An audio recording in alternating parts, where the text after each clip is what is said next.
Hello again, whiskey friends. All right.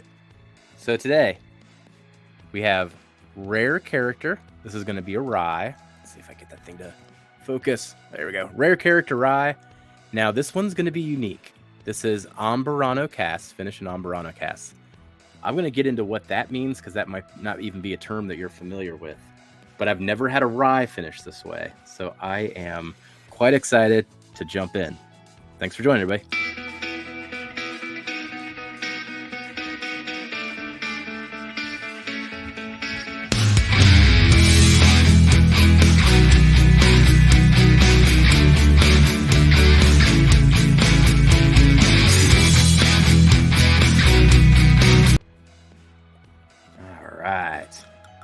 Let's pour this in here, give it a little chance to breathe.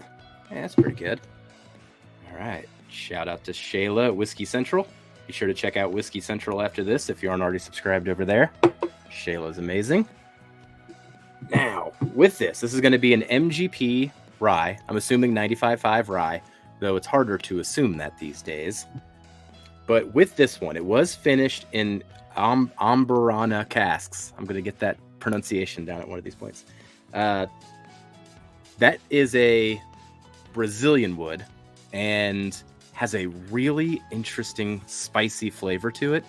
When you put it into a bourbon, it tastes like a churro to me. I just was caught off guard with the recent review that I did on a recent tasting I did on Bridle and Bit, where it's just advertised as being double oaked, but no, it's Amburana finished. And I think on the spot, I was so confused. I think I was like, Amburello finished or something like that came out of my mouth. Either way, that's off topic. Let's get to this one, though. On the bourbons, it dominates. It takes it over. It makes it taste like a churro throughout the entire process. There's barely anything else that can survive the noise of the churro, the delicious churro note. The first time I was introduced to anything that was Amburana finish was from Bourbon. Shout out to Ben, who let me try the, what was it? The Starlight cigar batch. And, I just fell in love with it immediately, and I've been kind of hunting it down ever since. But really, it's not very common. Even with me hunting it down, it's not something that's out there very often. So excited to taste this rye. Shout out to Blake, who just hand-delivered this to me literally 5 minutes ago, and I came down here and opened it. So thank you, Blake. Now, rare characters can get pricey, usually between 85. This one was 110. And they got some good MGP. So I've got quite a few bottles of this now, from either coming from Urban Outfitters like this one, Justin's House of Bourbon, or the ADHD, the Bourbon Junkies, the Mash and Journey. They've all dabbled in these rare characters. The cool thing about them is these pictures up front too. We'll get into the juice in just a sec, but with these pictures up front, here is the Party Source one, for example. So rather than having like stickers, like group stickers, they actually made the label around that concept, so you can put essentially your album cover on your own bottle. And this is a beautiful painting of the Roebling Bridge in Cincinnati, between Cincinnati and Covington, here in my area, and that's the Party Sources. So it's all like works of art. Now this one is, tobacco leaves. So once again, going with that cigar batch motif, I need to try this with the cigar. There's got to be a reason people are saying cigar batches on these. I have to try it with a cigar at some point. All right, I'm really excited to go in. Now, with this one, what I do not know going into this is if the finishing will dominate a rye like it does a bourbon. But pretty much as soon as I smell it, I'm probably going to get some signals on that. But that's the thing that I'm actually really excited to learn as we go through this. Oh, churro. I love that note so much. Oh, Taco Bell cinnamon twists. Oh, no, it's dominating on the nose. It is Taco Bell cinnamon twists for days. Really excited to try it now too. Gosh, it's gonna be extra spicy on top of that with the rye. Man, there's a lot of fruits going on this one. Getting like a smoked pineapple, A lot of citrus, but more tropical things going on too.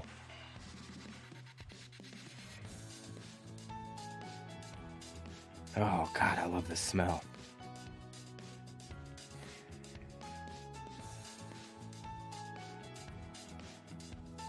Man, really heavy vanilla. Man, that would be hard to tell that this was a rye blind. I guess the tropical notes and the citrus help, but the finishing is so dominant. I don't know if it's that way on the taste, though. All right, let's find out. But clearly, based on the nose, I'm already having fun. So cheers, everybody. Let's go in for a taste.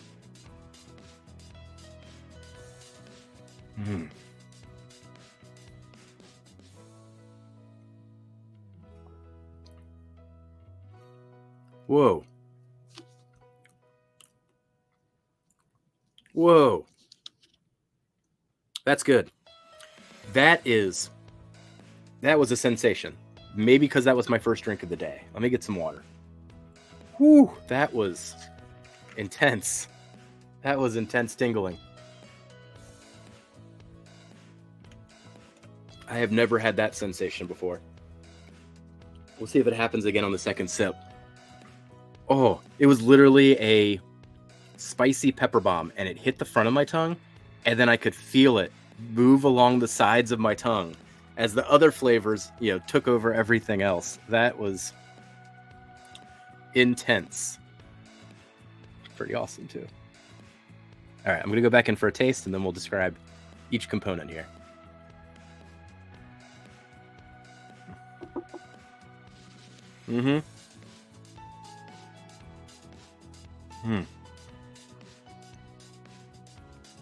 Oh, man.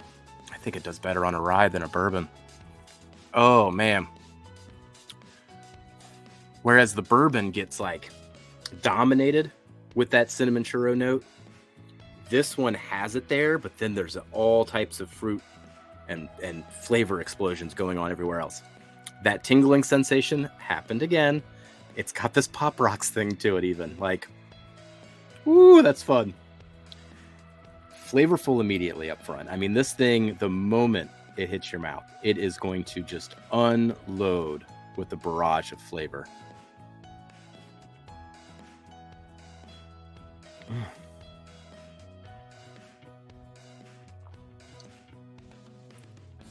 Man.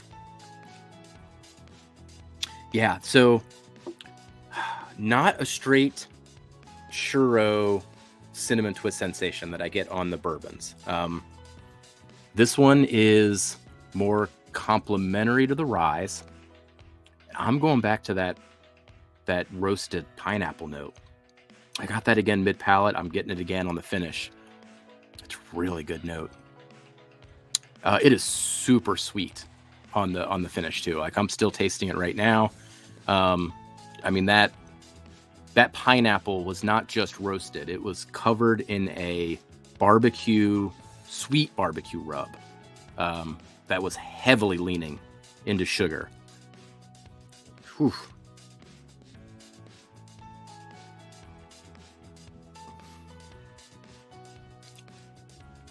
That sensation catches me off guard every single time. The underlying rye on this thing, though, is so good. Oh, man.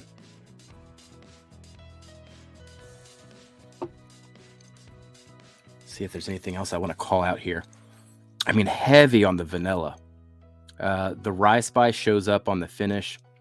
Once again, this is really masking the fact that this is just a rye. The finishing on this one just takes it down such an interesting, unique lane. Oh, the finish is for days. Gosh, this thing has to be just oily. Oh, man. Oh, it won't stop. It won't stop. It's still going. Oh, that is intensity. That is awesome. Man. Now, the final stats on this one, I don't think I went through this up at the top. It's only 113 proof. So the sensations that I'm feeling are not from it being like hazmat or something. Like, this thing is just packing the flavor and it's just dropping bombs on you. And it's 5 years, 7 months old. Now it said, let's see, I don't believe it said how long it was finished, but based on what I know about this wood, is it doesn't take too long when it comes to these type of casks. So I recommend, again, this is going to be the second review that probably comes out this week or within the 2-week period, that I come across the Amburana cask finishing. If you like a churro, if you like Taco Bell cinnamon twists, find something finished in this and go explore it. If you haven't tried something like this, find a friend, get a sample, because it's a unique experience, and I'm excited to see what some other people start doing with these casks as it gets more and more popular, because man, it's the most unique finishing that I've come across in quite a while. I'm just excited for people to do more with it. I almost wonder if anyone can find a way to like use it as a blending component, but maybe you can't blend your way out of this one.